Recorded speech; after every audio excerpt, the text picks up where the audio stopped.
વંદે માતરમ વિદ્યાર્થી મિત્રો,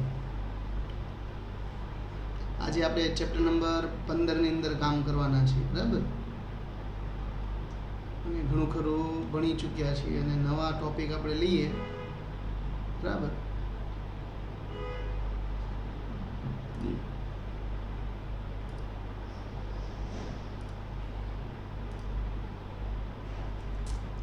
સવાલ પર ધ્યાન આપીએ.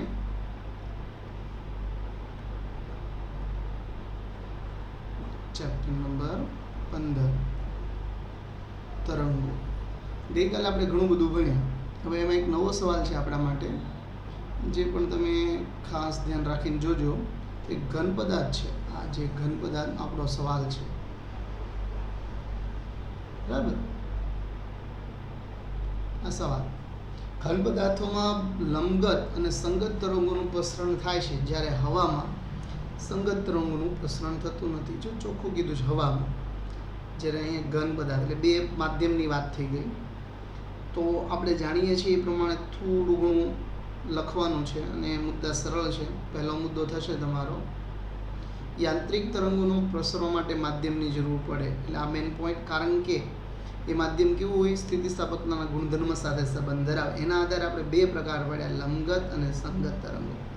બીજો મુદ્દો, માધ્યમના ઘટક કણો અને લંબરૂપી દોલન કરતા હોય, જેના લીધે એનો આકાર ફેરફાર થાય, બરાબર.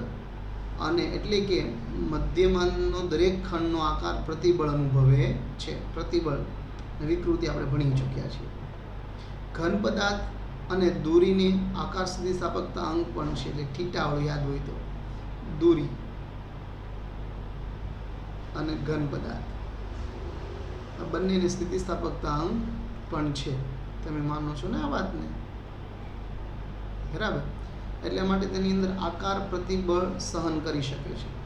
હવે તરલને કોઈ આકાર હોતો નથી. તરલ એટલે વહી શકે એવા દ્રવ્ય, એને કોઈ આકાર હોતો નથી, એટલે પ્રતિબળ અનુસાર તરંગ આકાર મળે. આ કારણથી લંબગત તરંગો ઘન પદાર્થ અને તણાવવાળી દોરીમાં શક્ય બને, તરલમાં બનતા નથી. કેમ કે એને આકાર પ્રતિબળ અનુસાર તરંગોને આકાર મળે છે, જ્યારે તરલને એવો કોઈ આકાર હોતો નથી. આકાર મળવા માટે પણ પ્રતિબળ જરૂરી છે, બરાબર. એટલે આ પોઈન્ટ તમારા માટે જોવા જેવો છે, બરાબર. આમ છતાં માત્ર માહિતી માટે છે. આમ છતાં ઘન અને તરલને કદ સ્થિતિસ્થાપકતાંક એટલે કે બલ્ક મોડ્યુલસ બી, તમે જાણો છો ને, બલ્ક મોડ્યુલસ -P/Δ/V/V એ દબીય પ્રતિબળ સહન કરે છે. તો સંગત તરંગો દાબીય પ્રતિબળ એટલે કે દબાણ એટલે સંઘનન વિઘનન વાળી હોવાથી તે ઘન અને તરલમાં પ્રસરણ પામી શકે છે, બરાબર. દાબીય પ્રકૃતિ ધરાવે છે, એટલા માટે ઘન અને એટલે મતલબ કે ઘન અને તરલોમાં પ્રસરણ પામી શકે છે. કોણ? તો સંગત તરંગો. કોણ પામે છે? તો કે સંગત તરંગોમાં આ જોવા મળે છે ખાસ. આમ સ્ટીલનો સળિયો એ ઘન પદાર્થ છે, તેથી કદ અને આકાર સ્થિતિસ્થાપક અંકો ધરાવતો હોવાથી તેમાં લંબગત અને સંગત બંને પ્રકારના પ્રસરણ થઈ શકે, જ્યારે હવામાં ફક્ત સંગત તરંગોનું પ્રસરણ શક્ય છે, કારણ કે હવાની અંદર દબાણ આવે, દાબીએ, બરાબર. ઘન પદાર્થમાં જ્યારે લંબગત અને સંગત એમ બંને પ્રકારનું, એટલે આવો પોઈન્ટ યાદ રાખવા જેવો ખરો કે ઘન પદાર્થમાં, બરાબર, લંબગત અને સંગત એમ બંને પ્રકારનું પ્રસરણ થાય અને તેમની ઝડપ પણ જુદી જુદી હોઈ શકે. કારણ કે ઘન પદાર્થમાં આકાર સ્થિતિસ્થાપકતા અંક અને તરલમાં કદ સ્થિતિસ્થાપકતા અંક સમજવા જેવા મુદ્દા છે, બરાબર. આ ખાસ કદ સ્થિતિસ્થાપકતા અંક અને આકાર સ્થિતિસ્થાપકતા અંક, બરાબર, જુદા જુદા હોય છે. બસ માહિતી સિમ્પલ હતી. માહિતી એટલે તૈયાર કરવી માત્ર જાણકારી માટે. હવે પછીના સવાલો સારા અને એમપી છે, તો એને નોંધ લઈએ આપણે, બરાબર. જેમ કે અહીંયા તમને કીધું એ પ્રમાણે આપણે રેડમાં લઈએ તો મજા આવશે.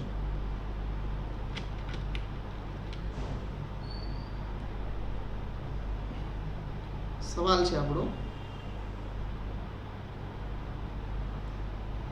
પ્રગામી તરંગો એટલે શું? તરંગ સમીકરણ એટલે શું?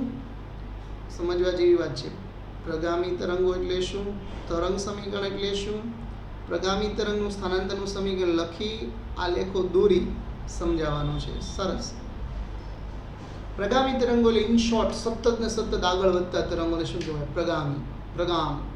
પ્રગામી આગળ વધો, એમ પ્રગતિ કરો.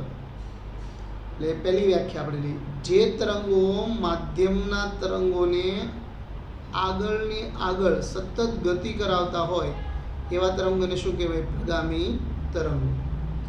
પહેલી વ્યાખ્યા રેડી. તો બીજી વ્યાખ્યા પર ધ્યાન આપીએ. તરંગ સમીકરણ કોને કહેવાય? બરાબર.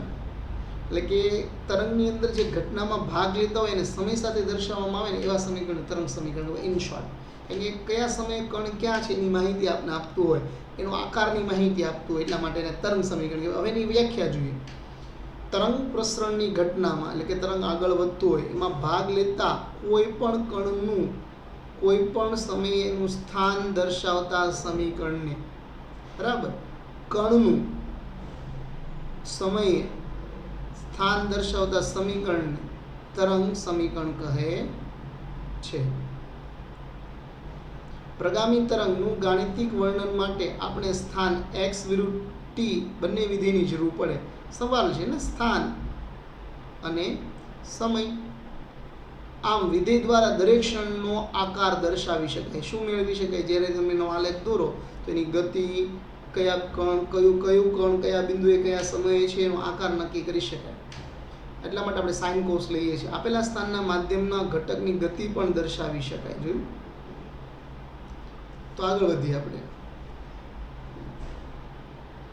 ધારો કે એક પ્રગામી તરંગ ધન x અક્ષની દિશામાં ગતિ કરે અને તરંગ લંબગત લઈએ તો ઘટકનું સ્થાન x વડે અને સ્થાન સંતુલન સ્થાનથી સ્થાનાંતર y વડે દર્શાવ્યું છે. તો એના સ્થાનાંતરનો અહીંયા માવો લખીએ કંઈ આ સમયે. તેનું સમીકરણ શું બનશે? તો કે y બરાબર y અક્ષ પર હોવાથી a એટલે કંપ વિસ્તાર sin kx minus omega t plus 5 થોડુંક વધારે આવ્યું ગયા સમીકરણ કરતાં. તમે એ જુઓ, y બરાબર આ કંપ વિસ્તાર, સાઇન વિધેય, ઓમેગા ટી હતું એની અંદર કંઈક ને કંઈક વધારો થયો kx, બરાબર, એ અમને જોઈએ. બરાબર. જો બે સમીકરણનો સરવાળો કરવામાં આવે એટલે કે રેખીય સંયોજન કરવામાં આવે કોસેન અને સાઇન, બરાબર, તો તમારું આ સાઇન પ્લસ કોસ, બરાબર. જો એનું મૂલ્ય કાઢવામાં આવે તો વર્ગમૂળ અને tan phi. હવે ડાયરેક્ટ જ કરવાનું છે. અગાઉ આપણે ઘણા બધા જોઈ ગયા છીએ. આ ઉપરના સમીકરણમાં x પદ લખેલું હોવાથી બધા ઘટકોનું સ્થાનાંતર મૂલ્ય સમયના ઉપયોગથી લઈ શકાય છે, બરાબર. હવે માનો કે આ ધન દિશામાં ગતિ, હવે આની આ જ વસ્તુ જો ઋણ દિશામાં ગતિ હોય, x અક્ષની ધન દિશામાં એટલે એટલો બાદ કરવાનો ખૂણો હંમેશા યાદ રાખવા જેવી ઘટના છે. આ બાદ કરવાનો. જ્યારે અહીંયા શું કરવાનું? ઋણ દિશા હોય, બરાબર, ગતિ કરતું હોય ત્યારે તમારે સરવાળો કરવાનો. બસ આટલો જ ફેર છે. એટલે કે x અક્ષની દિશામાં કીધું છે તો y બરાબર a sin omega kx minus omega t plus 5. ધન દિશાને જો ઋણ દિશા કહું તો a sin kx plus omega t plus 5 તરંગ વડે રજૂ કરતું સમીકરણ છે, બરાબર. અને આ કોના માટે હતું? ધન દિશા માટે, ધન એક્સની દિશામાં ગતિ કરતા લંબગત તરંગ માટે, બરાબર. સમજી ગયા છો?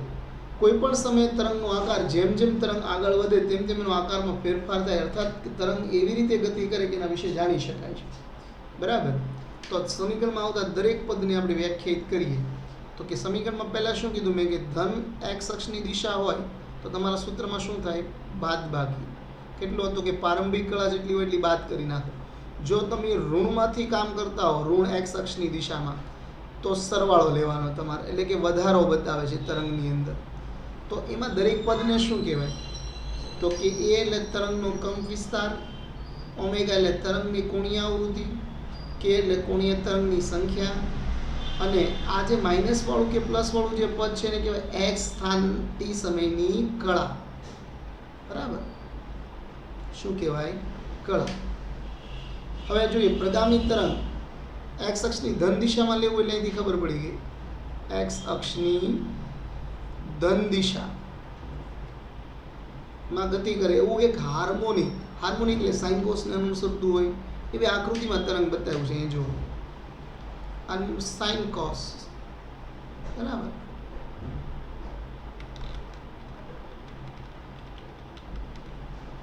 Sign cos. હવે જુઓ અહીંયા પોઈન્ટ છે, અહીંયા પોઈન્ટ. આ તરંગ જુઓ, આ એક્સ અક્ષની ધન દિશામાં આગળ વધે છે. ત્યારે એનું તરંગ જુઓ લેમ્બડા. આ ટાઈપના ગ્રાફો એના મળતા હોય છે જે ઓલરેડી આપણે જાણીએ છીએ. બરાબર, આટલા ટાઈપના ગ્રાફો હોઈ શકે જુદા જુદા સમયે. પણ વાય વિરુદ્ધ એક્સ. તરંગમાં શુલ્ક એ મહત્તમ ધન સ્થાનાંતર છે એટલે એને કહેવાય પર્વત. આ જે ભાગ છે અહીંયા છે, અહીંયા છે, અહીંયા છે, જ્યાં છે એટલા તરંગમાં તે મહત્તમ સ્થાનાંતર. અને જે બિંદુ એ ગર્ત હોય એટલે પણ આપણે એક જ સમીકરણમાં લઈ લઈએ. આ શુલ્ક, આ ગર્ત. આ મહત્તમ સ્થાનાંતર અને આ ઋણ સ્થાનાંતર. તરંગ કેવી રીતે ગતિ કરે છે એ જોવા માટે એક શુલ્ક પર ચોકડી દોરીએ. બરાબર, દોરેલી છે, તમે જુઓ ચોકડી દોરેલી છે.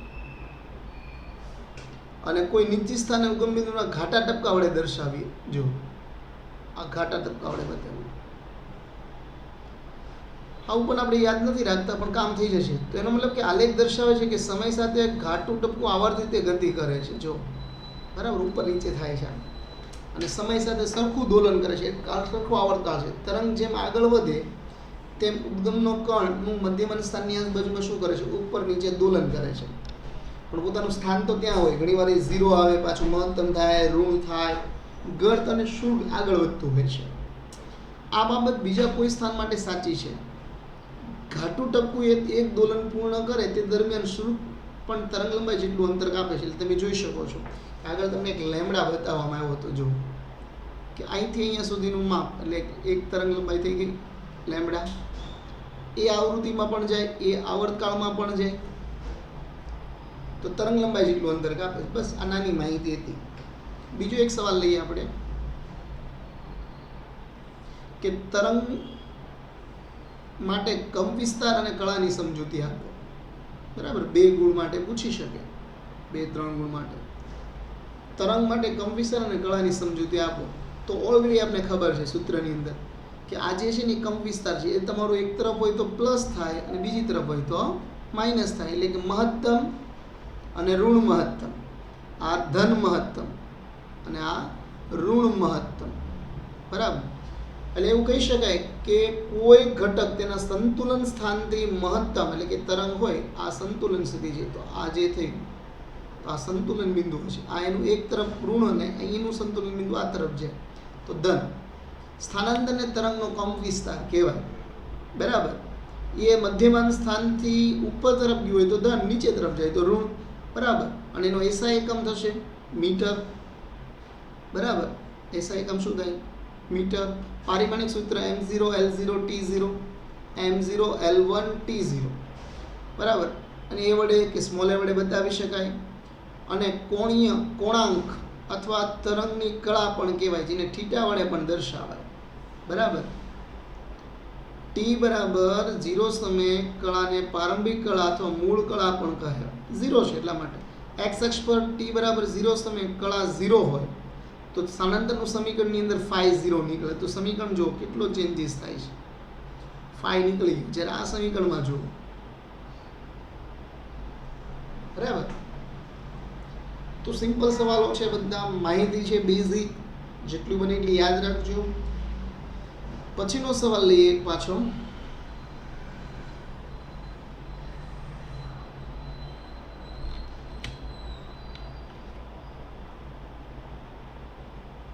કે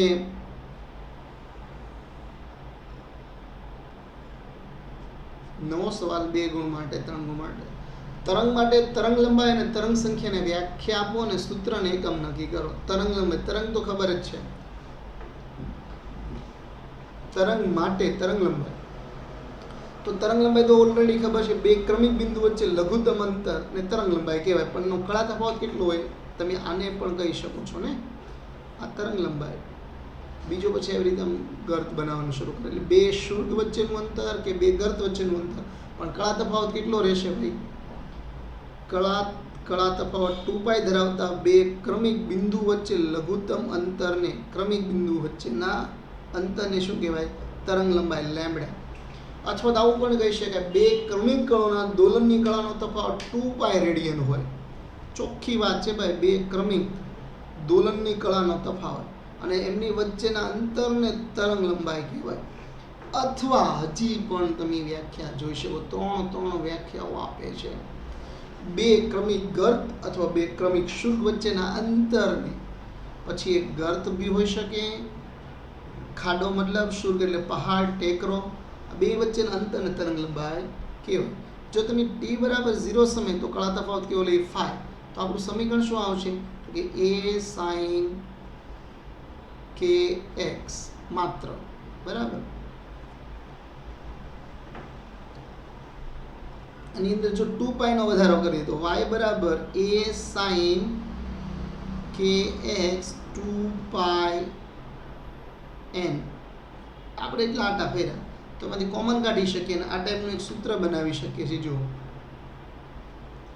જો સમીકરણ સાઇન વિધિ દર 2π જેટલો કોણાનો તફાવત ધરાવતો મૂલ્યનું પરાવર્તન થાય, મતલબ પાઈ પાછું પાઈ એટલે તરંગ આગળ વધે. એટલે કે આવું કહી શકાય, x અને x ની અંદર જો વધારો કરો, k ને છેદમાં રાખીએ તો x ને કરતા બનાવીએ તો આપણે, બરાબર.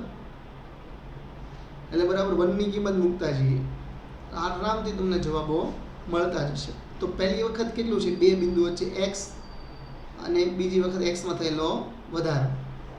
તો અહીંયા તમે જોઈ શકો છો આખું પદ સાદુરૂપ આપવામાં આવ્યું સાઇન. અહીંયા જો kx 2n π, તો k વડે ગુણવું અને k વડે ભાગતા, k વડે ગુણતા અને ભાગતા, એટલે તમને આવું પદ મળશે. તો બંને વચ્ચેનો તફાવત લેવાનો, એટલે લઘુત્તમ અંતર એટલે સ્થાનાંતર થાય x2 - x1. તો આ x2 અને આ x1, તો બાદબાકી કરીએ તો x + 2n π k minus x, તો x કેન્સલ એટલે શું વધ્યું? બરાબર લેમ્બડા. તો તમારી પાસે જવાબ વધશે 2n π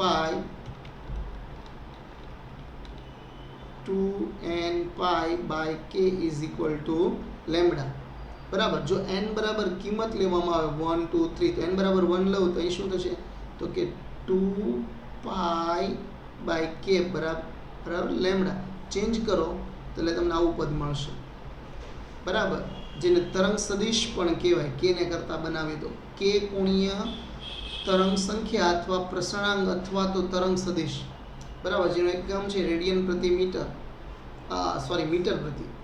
એટલે એનો મતલબ કે m0 l-1 t0. બસ આ રીતે તફાવત લેવાનો છે. કે આપણે રકમમાં આખી વ્યાખ્યામાં ચોખ્ખું ગઈ 2π જેટલો તફાવત, બે ક્રમિક વચ્ચેનું અંતર એટલે સ્થાનાંતર થાય. તો આપણે શું કર્યું? x2 - x1 જ કર્યું, બરાબર. અંતિમ માઇનસ પ્રારંભિક. આગળ